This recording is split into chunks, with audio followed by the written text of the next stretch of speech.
The biggest game of the season so far, ladies and gentlemen. Chelsea versus Arsenal. Can the Blues knock the Gooners off their perch? Stop the feel-good story over in North London, because ruddy heck, someone's got to do it by now. We've seen too much of North London at the top of the Premier League table. The XG, or the expected place table, says Chelsea should be top 4, not 11th. Now, can this be the time that we realise the results with our good performances? Is this the moment? Chelsea coming off of 3 wins on the bounce before the international break. Is it time? Well, we're going to discuss that today, and we're going to talk about the lineups and how this game could go down. Of course, Arsenal themselves are in scintillatingly good form, beating Manchester City last time out, with Kai Havertz getting an involvement in the winning goal. Could he play in this game? Dun, dun, dun. Ladies and gentlemen, we're going to talk about it today. We'll talk about what Poch said, some injury concerns. I'll tell you how I think we're going to line up. And yeah, thank you for joining me, and thank you for liking and subscribing. Let's get into it. First of all, Pochettino spoke. Look, we get it, mate. You love Mikel Arteta. I don't know if you guys have watched the pre-match press conference, but he kept going, I love him, he's my family, he's my family. Yeah, all right, mate, I love him. Okay, stop, mate. I love him, he's family, just because we're family. Right, Pochettino, I get it. Your mates. Lovely stuff, that's nice. But this is Chelsea versus Arsenal. Stop talking about how you love the Arsenal manager.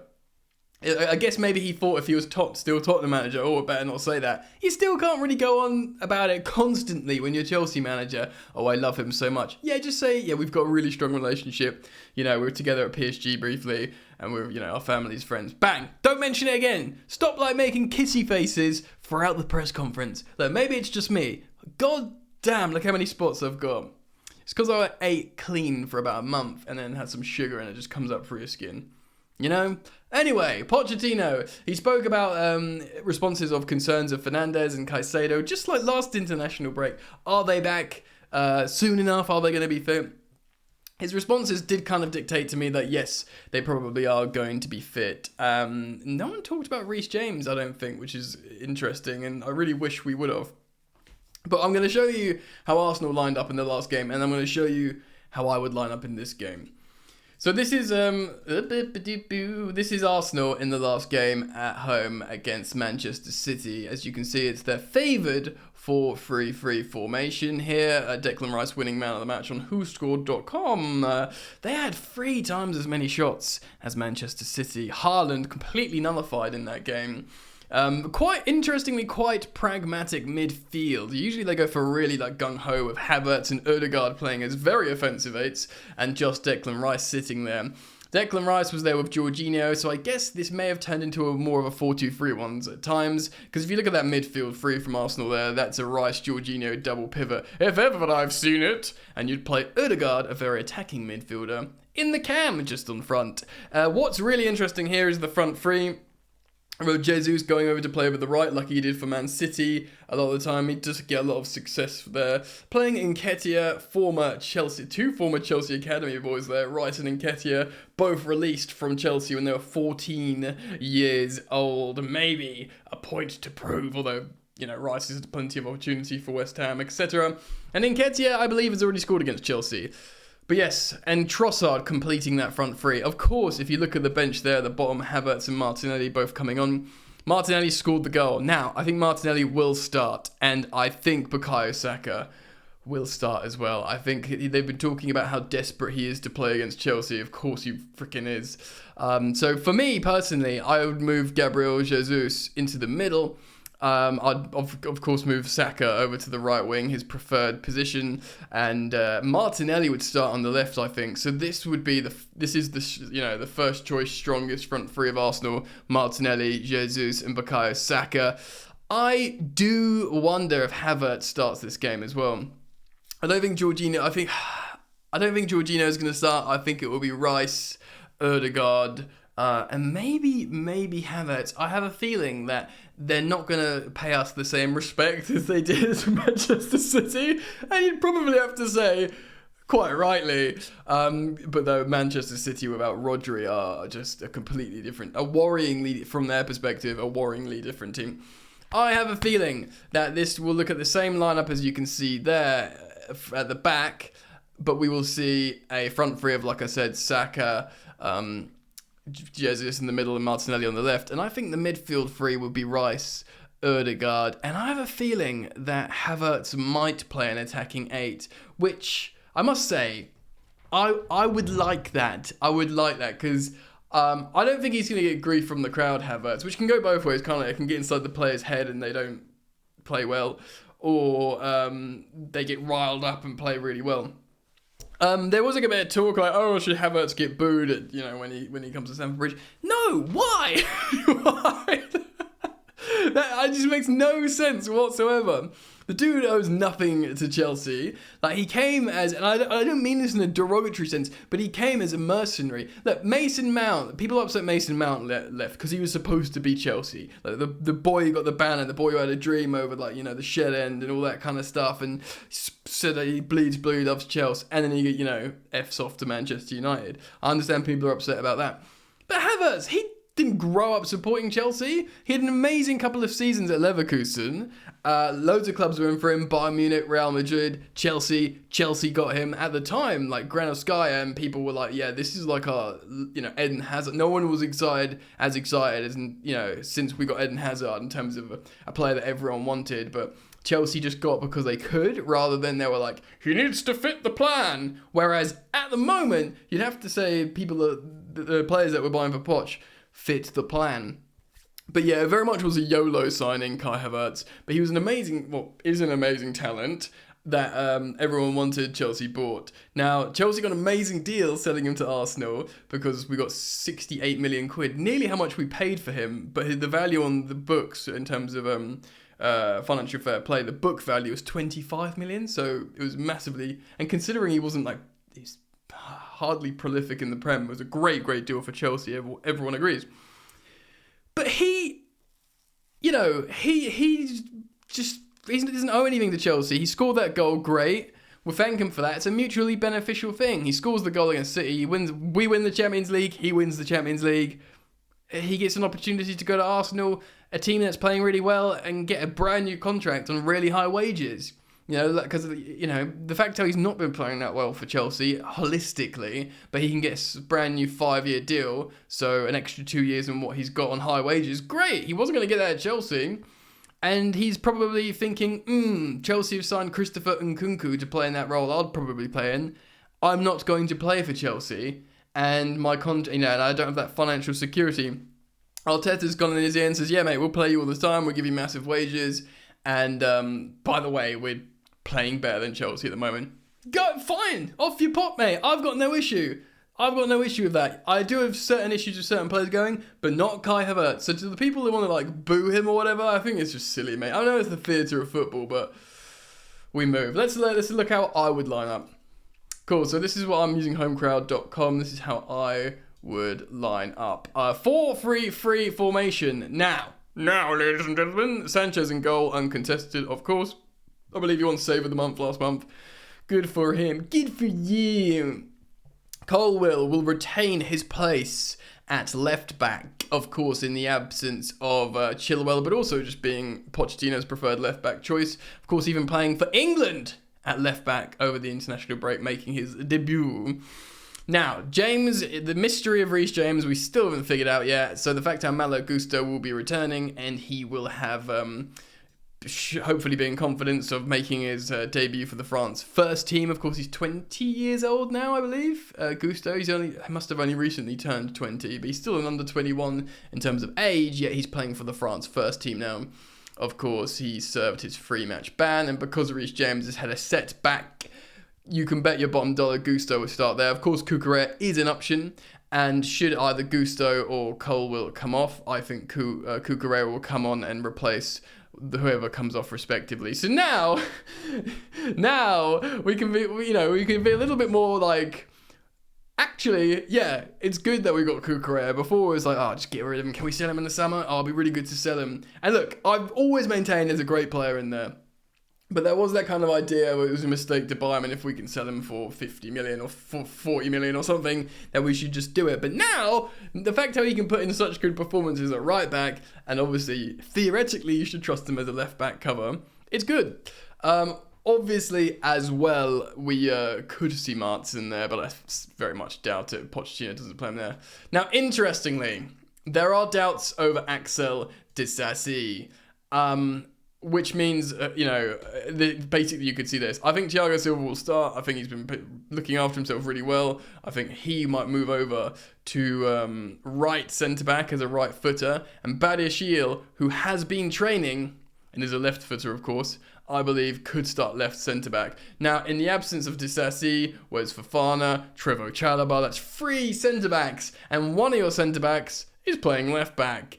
This doesn't leave you much choice, unless, of course, you see this, and then you see